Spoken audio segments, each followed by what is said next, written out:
So across both legs, AZ made it really difficult for Celtic when they were playing out from the back, in part due to how quickly and how aggressively they pressed, but this comes from their positioning as well. Striker starts down in the middle here, which is not too uncommon, but if you've watched previous videos, you'll know normally this striker would actually be responsible for covering McGregor, and the wingers would normally go and press the centre halves, which is what they did against Midtjylland and Jablotnik. However, AZ put a man on McGregor, left the striker here. The wingers took up some really clever positions where they could go and influence the centre halves if that was the case, but they weren't too far away from the fullbacks as well. So if the ball was clipped out there, they were able to get across and apply pressure. They picked up Rogic and Turnbull in here. And of course, obviously, we've just got the usual setup with Abada and Christie and Kyogo through the middle. What this done was if the ball was going to somewhere like Starfelt there, they wouldn't show it wide. They would try and keep that angle closed off so that he maybe has to turn and go back. And at that point, easily put pressure on Joe Hart.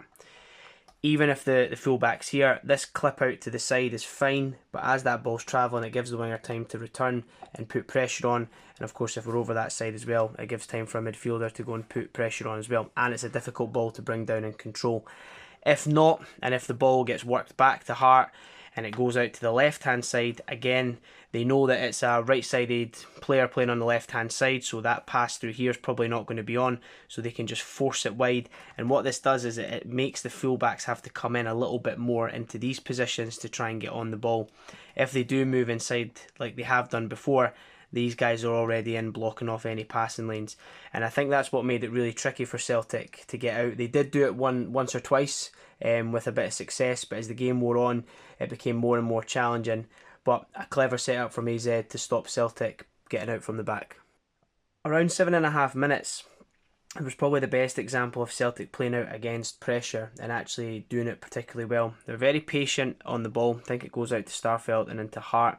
And then Welsh actually comes inside the box and just drops a tiny little bit, and that gives him a little bit more space. And obviously, as the ball goes to him and he's pressed, he's able just to move the ball really quickly, very sharp touches out to Taylor.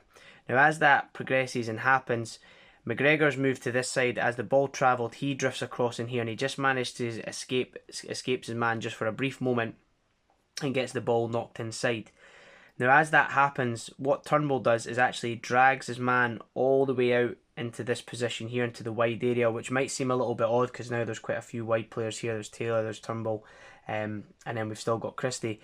But as that play, Rogic actually moves right across into this position here, and McGregor's accuracy, of course, with his passing and his quality, he's able to find Rogic into this position, who's able to go into Christie, who actually moves across the pitch, and as that play progresses and he moves inside, he's able to switch the ball straight across to Abada to attack 1v1.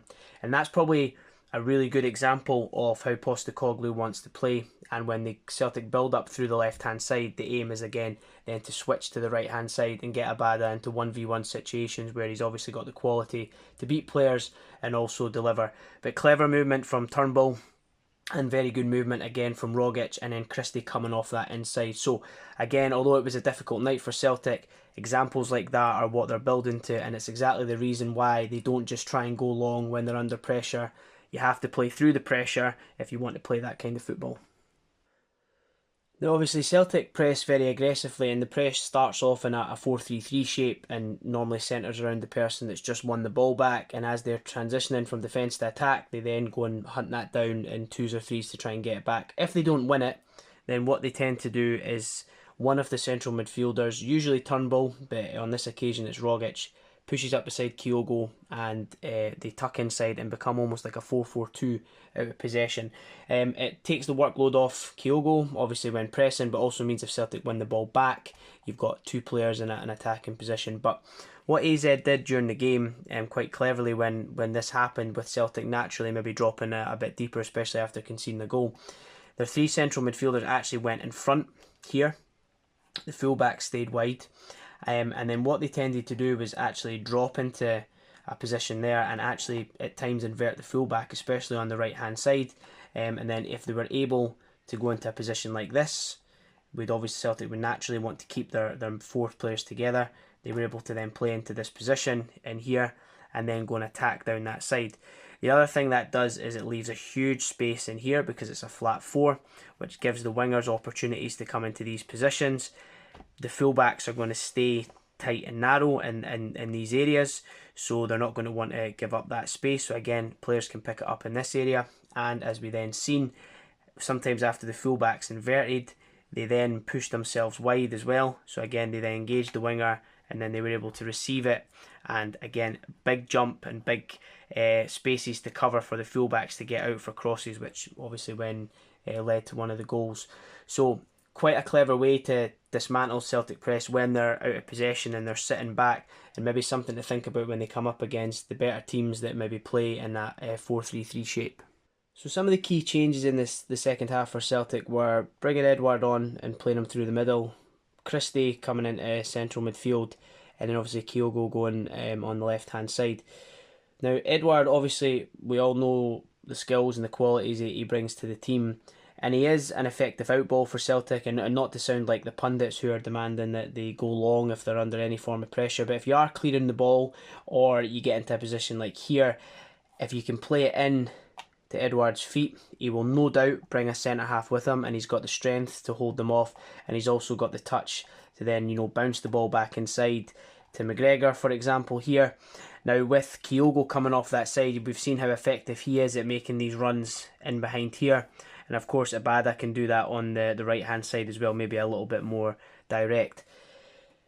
The other part of it is Christie coming into the middle. Now Rogic is very effective at finding little pockets of space, but if you ever watch, as soon as Rogic gets the ball, he'll roll his opposition player, he'll move a little bit, he'll carry the ball a tiny little bit, and then he'll look to pass. He's somebody that likes to link the play and play forward. Christie's got the same abilities, but he likes to carry the ball. And if you've ever watched any of these videos before, carrying the ball is just so important because it commits players, and we've seen in that second half some of the times Christie got on the ball and just drove at the opposition, and it means players have to step out of position, they have to go and close the person with the ball down, and that can leave spaces in behind like here, and again it can leave spaces down that side as well. So I think those changes were very welcomed, and it'll be interesting going into the game on Sunday if they look to start similar to how they started against AZ, or if they're going to start with Edouard and Kyogo and put Christie into the middle.